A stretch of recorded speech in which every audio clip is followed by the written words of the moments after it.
9. غیر سنجیدہ رویے. پاکستان میں تضاد و تصادم کی صورتحال کو سنجیدگی سے نہیں دیکھا گیا. ہر حکومت کی خواہش ہوتی ہے کہ اس کا دورانیہ خیر سے گزر جائے. کسی حکومت نے سنجیدگی سے ملک سے تضاد اور تصادم کی صورتحال کو ختم کرنے کے لیے ٹھوس اور مثبت اقدامات نہیں کیے. 10. نامناسب دستوری نظام. پاکستان جیسے کثیر القومی اور کثیر النسلی ریاست میں ایک معیاری اور مضبوط وفاق کی ضرورت ہے. پاکستان میں وفاقی نظام تو رائج رہا، لیکن مرکز کو زیادہ اختیارات حاصل رہے اور صوبے کافی خود مختار نہیں ہیں، جس سے تضاد اور تصادم جنم لے رہے ہیں. حال ہی میں 18ویں آئینی ترمیم کے ذریعے متصلہ امور کے اختیارات صوبوں کو منتقل ہوئے ہیں، جس سے صوبوں کی احساس محرومیت ختم ہو جائے گی اور وفاق مضبوط ہوگا. 11. سیاسی جماعتوں کی مایوس کارکردگی. جمہوری نظام میں سیاسی جماعتوں کو کلیدی حیثیت حاصل ہوتی ہے، اور بدقسمتی سے اکثر سیاسی جماعتیں قومی مفادات اور امن کو فروغ دینے کے بجائے ذاتی مفادات کے حصول کے لیے تضاد، ٹکراؤ اور باہمی اختلافات کا سبب بنی. جماعتوں کے درمیان اختلافات اور اقتدار کی رسہ کشی نے عوام کو دشمنانہ گروہوں میں تقسیم کیا ہے. صفحہ نمبر 111. 12. صفحہ نمبر 111 ہے اور جز نمبر 12. میڈیا اور تعلیمی اداروں کی بے حسی. ذرائع ابلاغ، تعلیمی ادارے اور مذہبی ادارے تضاد اور تصادم کے ختم کرنے یا کم کرنے میں فعال کردار ادا نہیں کر رہے ہیں. بدقسمتی سے میڈیا کا کردار مثبت نہیں رہا. میڈیا نے اپنے طرز عمل سے ملک کو مزید تضاد اور ٹکراؤ کا شکار بنایا. تعلیمی اداروں کی ابتر صورتحال اور مغربی ثقافتی جلغار نے نئی نسل کو برباد کر دیا. تشدد کے ذریعہ تضادات حل کرنے کے لیے نتائج. Results of solving conflicts through violence. Number 1. وسائل کی بربادی اور انسانی ضیاع. Destruction of resources. تشدد اور جنگ سے اچھے نتائج کی توقع نہیں رکھنی چاہیے. جنگ میں انسانی ضیاع کے ساتھ ساتھ وسائل اور املاک تباہ و برباد ہو جاتے ہیں. کئی لوگ ختم ہو جاتے ہیں، کئی بے گھر اور معذور ہو جاتے ہیں. بد امنی ہر حالت میں انسانی جان و مال کے لیے خطرناک ہے. 2. حکومت کی توجہ یعنی گورنمنٹس اٹینشن. جب تشدد کے ذریعے مسائل حل کرنے کی کوشش کی جائے تو حکومت کی توجہ امن کے قیام پر مرکوز ہو جاتی ہے. اس طرح ملک ترقی نہیں کر سکتا.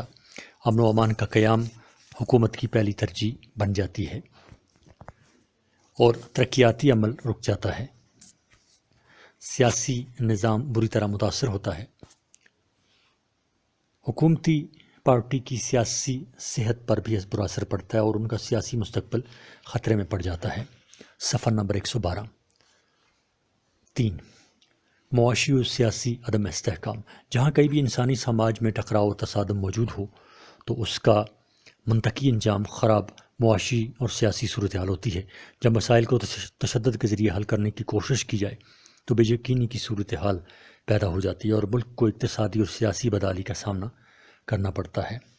4. عالمی سطح پر بدنامی. جب کسی ملک میں تضاد کے حل کے لیے پرتشدد راستہ اختیار کیا جاتا ہے تو حالات وقتی طور پر قابو میں لائے جاتے ہیں، مگر ایسی صورتحال کو دنیا اچھی نظروں سے نہیں دیکھتی. یہ حالت عالمی سطح پر ملک کی بدنامی کا سبب بنتی ہے. ایسے ممالک کی عالمی برادری میں قدر نہیں کی جاتی اور ریاستیں ایسے ممالک سے تعلقات بھی قائم رکھنے میں دلچسپی نہیں لیتی. عالمی سطح پر ایسے ممالک کی آواز میں وزن نہیں رہتا. قومی سطح پر تضاد کے حل میں حکومتی اقدامات یعنی steps of government to resolve conflict at national level. دیگر کئی وجوہات کے علاوہ پاکستان میں عالمی سازشوں نے تصادم، ٹکراؤ اور تضادات کو ہوا دینے میں اہم کردار ادا کیا. ایسے سازشوں نے اس ملک میں بد امنی اور ٹکراؤ کو خوب ہوا دی. ایسے گروہوں کو سہارا دیا گیا جو اس ملک کی وحدت کے خلاف مصروف عمل ہیں. ایسی سرگرمیاں ہو رہی ہیں جو ظاہراً تو اچھی ہیں لیکن دراصل وہ نامحسوس طریقے سے ہماری جڑیں کھوکھلی کرنے کے درپے ہیں. پاکستان میں غربت، بے روزگاری، مہنگائی، فرقہ پرستی، روایت پسندی اور جاہلیت وغیرہ کو توجہ نہیں دی گئی. یہ چیزیں بھی کسی نہ کسی حوالے سے خطرے کا سبب بنتی ہیں. پاکستان میں مل کر کام کرنے اور سودہ بازی کے ذریعے قومی تضادات حل کرنے کی سوچ پیدا ہو رہی ہے۔ شاید سیاسی قیادت کو یہ احساس ہو گیا ہے کہ ایک پائیدار، خوشحال، مستحکم اور متحد پاکستان کے لیے اب مل کر کام کرنے کی اشد ضرورت ہے۔ صفحہ نمبر 113۔ حکومت نے اس مسئلے کو ترجیحی بنیادوں پر حل کرنے کے لیے کئی اقدامات اٹھائے، جن میں اہم درج ذیل ہیں۔ نمبر 1، وفاقی انتظامیہ میں ہر نسل اور علاقے کو نمائندگی دینے کی کوشش کی گئی ہے، جس سے چھوٹی قومیتوں کے احساس سے محرومیت میں نمایاں کمی ہوئی۔ 2، صوبوں کو خود مختاری دینے اور مرکز کے اختیارات کم کرنے کے لیے دستور 1973 میں مزید ترمیم کر کے صوبوں کے اختیارات میں اضافہ کیا گیا۔ متعلقہ امور کی فہرست کو ختم کر دیا گیا اور متصلہ امور کی فہرست کو ختم کر دیا گیا۔ اس طرح صوبوں کی باقی ماندہ اختیارات میں اضافہ ہوا۔ صوبوں کی مرکزی ملازمتوں میں حصہ اور کوٹا پر نظر ثانی کی گئی۔ صوبائی اسمبلیوں کے اختیارات میں اضافہ کیا گیا۔ مشترکہ مفادات کی کونسل کا ہر مہینہ اسلام آباد میں اجلاس ہوتا ہے اور اس کونسل کے لیے اسلام آباد میں ایک دفتر قائم کیا گیا ہے۔ 3، صوبوں اور صوبوں کے مابین تصادم اور تنازعات ختم کرنے کے لیے سینٹ کے اختیارات میں اضافہ کیا گیا۔ صوبوں اور مرکز کے مابین تصادم اور تنازعات ختم کرنے کے لیے سینٹ کے اختیارات میں اضافہ کیا گیا۔ 4، مسلمانوں اور اقلیتوں کو مساویانہ حیثیت دینے کے لیے سینٹ میں اقلیتوں کی نمائندگی کے لیے 4 نشستوں کا اضافہ کیا گیا۔ 5، 7ویں مالیاتی ایوارڈ میں مرکز کا حصہ کم کر کے صوبوں کا حصہ بڑھایا گیا۔ چھوٹے صوبوں کے حصے میں کافی اضافہ کیا گیا۔ صدر پاکستان نے بذات خود ماضی کی حکومتوں کی طرف سے بلوچستان کے ساتھ کی گئی زیادتیوں پر معافی مانگی۔ 6، بلوچستان میں احساس محرومیت کو ختم کرنے کے لیے حکومت کوشش کر رہی ہے۔ وہاں فوجی اثر و رسوخ کم کرنے پر توجہ دی جا رہی ہے۔ بلوچ قیادت کے خلاف مقدمات واپس لینے کے لیے بھی کوششیں جاری ہیں۔ حال ہی میں بلوچستان کی محرومی کم کرنے کے لیے سینٹ کے ڈپٹی چیئرمین کا عہدہ بلوچستان کو دیا گیا۔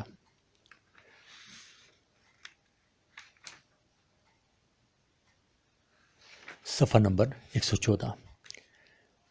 جز 6، پاکستان میں شیعہ سنی اختلافات مذہبی اور لادینی نظریات کے درمیان اور صفحہ نمبر 114 اور جز نمبر 7۔ پاکستان میں شیعہ سنی اختلافات مذہبی اور لادینی نظریات کے درمیان توازن قائم کرنے اور دیگر مذہبی تصادم کو ختم یا کم کرنے کے لیے اقدامات حکومت میڈیا، مدرسہ اصلاحات اور نصاب وغیرہ کے ذریعے انتہا پسندانہ رجحانات کی حوصلہ شکنی کر رہی ہے۔ حکومت کی کوشش ہے کہ سیاسی کلچر میں برداشت، قبولیت اور رواداری کو بھی فروغ دے۔ 7، پاکستان کی معیشت میں کراچی کا کلیدی کردار ہے۔ یہاں پاکستان کے مختلف لسانی اور نسلی گروہ آباد ہیں۔ بدقسمتی سے یہاں لسانی گروہوں کے درمیان تضادات پائے جاتے ہیں۔ اس سے کراچی کا امن تباہ ہو کر رہ جاتا ہے۔ ان تضادات کے خاتمہ کے لیے حکومت متعلقہ فریقین کی مشاورت سے کارروائی کرتی رہی ہے۔ کراچی میں نمائندگی رکھنے والی سیاسی جماعتوں کی خواہش ہے کہ کراچی میں قیام امن اور تضادات کے خاتمے کے لیے بلا تفریق فوجی آپریشن کیے جائے۔ 8، پاکستان میں مرد و خواتین کے درمیان فرق بھی ایک اہم تنازع رہا ہے۔ اس جنسی تصادم کو کم کرنے کے لیے پاکستان کی قومی اسمبلی میں خواتین کو 60 خصوصی نشستیں دی گئی ہیں۔ علاوہ ازیں حقوق نسواں کو یقینی بنانے کے لیے قانون سازی بھی ہوتی رہی ہے۔ 9، پاکستان کی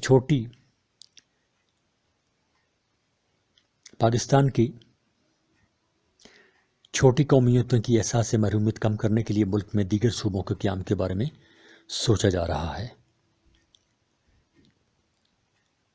بلکہ یہ 10 نمبر پوائنٹ تھا کہ پاکستان کی چھوٹی قومیتوں کے احساس محرومیت کو کم کرنے کے لیے ملک میں دیگر صوبوں کے قیام کے بارے میں سوچا جا رہا ہے۔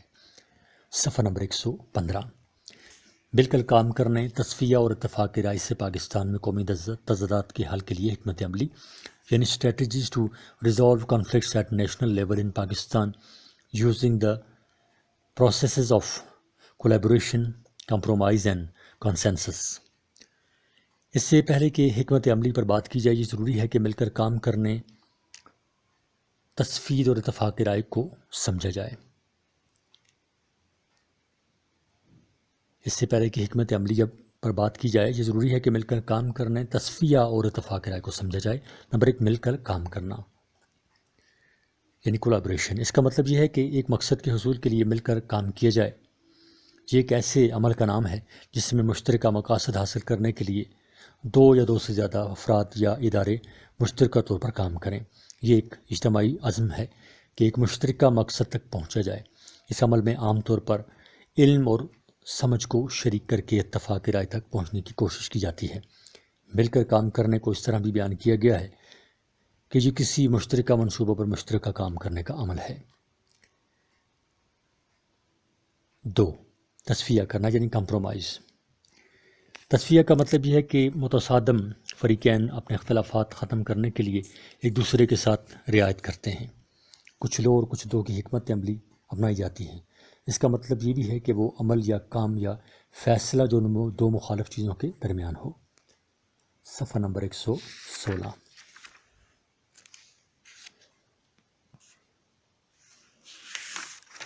اور جز 3، اتفاق رائے یعنی کنسنسس۔ وہ رائے یا حالت جو تمام گروہ یا متصادم گروہوں کے مابین پیدا ہو جائے اسے اتفاق رائے کہا جاتا ہے۔ یہ عمومی اور وسیع معاہدہ ہوتا ہے۔ یہ لفظ دراصل لاطینی زبان کا کنسنسس لفظ ہے جس کے معنی ہیں مل کر محسوس کرنا یا سب کا متفق ہونا۔ اتفاق رائے کو اجتماعی رائے بھی کہا جاتا ہے۔ یہ کسی گروہ یا گروہوں کا ایسا فیصلہ ہوتا ہے جس میں کسی ایک کی رائے بھی مختلف نہ ہو۔ پاکستان میں قومی سطح پر تضادات کے پائیدار حل کے لیے مل کر کام کرنے، سودہ بازی اور اتفاق رائے کے اصولوں کو مد نظر رکھنا ضروری ہے۔ مثال کے طور پر اگر کراچی میں بدامنی اور لسانی تضادات کو ختم کرنے کے لیے وہاں کے متحارب فریقین کو مل کر کام کرنے پر مائل کرنا پڑے، اس طرح ان کے باہمی مفادات میں لچک کا مظاہرہ کر کے اپنے اپنے موقف سے پیچھے ہٹنا پڑے گا۔ اگر حکومت اس معاملے کو مستقل بنیادوں پر حل کرنا چاہے تو تمام متعلقہ گروہوں اور فریقین کے درمیان اتفاق رائے پیدا کرنا پڑے گا۔ طاقت کے استعمال سے اس تضاد کو وقتی یا ظاہری طور پر تو دبایا جا سکتا ہے لیکن پائیدار بنیادوں پر حل نہیں کیا جا سکتا۔ مشہور سیاسی مفکر جے روسو کا کہنا ہے کہ will not force is the basis of state, یعنی عوامی رضا نہ کہ طاقت ریاست کی بنیاد ہوتی ہے۔ اس طرح بلوچستان اور وفاقی حکومت کے درمیان تصادم کو مستقل اور پائیدار بنیادوں پر حل کرنے کے لیے مذکورہ اصولوں کو سوچنا ہوگا۔ جب فریقین مسئلے کے حل کی طرف